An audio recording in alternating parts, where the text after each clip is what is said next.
mal dormi cette nuit? Une petite vidéo spéciale insomniaque, s'il vous plaît. Est-ce que tu savais que si tu dors mal ou pas assez, tu diminues tes chances de maigrir? Oui, oui. Pourquoi? Parce que tu supprimes ton taux de leptine, l'hormone de la satiété. Concrètement, en journée, tu sais plus trop si tu as faim ou si tu n'as pas faim. Et comme tu es fatigué, comme tu es HS, comme tu es crevé, quoi, hein, appelons un chat à chat, tu fais de plus mauvais choix alimentaires, si tu vois ce que je veux dire.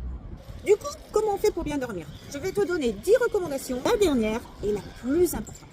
Le soir, on évite l'alcool. L'alcool, ça fait somnoler, ça fait pas dormir.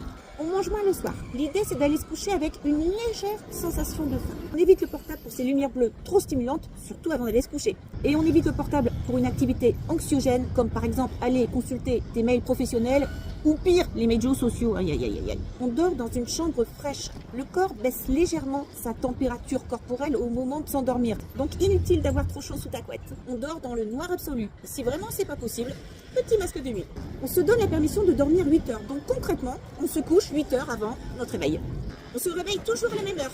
Même le week-end. Oui madame, même le week-end. On ne regarde pas l'heure qu'il est si tu te réveilles durant la nuit, sinon ça va devenir une obsession. Et enfin, 10e recommandation, et ça c'est vraiment la plus importante, une bonne nuit de sommeil dépend tout simplement d'une bonne journée d'éveil. Concrètement, ça veut dire quoi? Ça veut dire que si tu as des journées de si tu n'aimes pas ce que tu fais, si tu ne te donnes pas la possibilité d'être heureuse et alignée avec tes choix et tes valeurs, tout ce que je viens de te dire ne sert strictement à rien, tombe à l'eau. Plouf!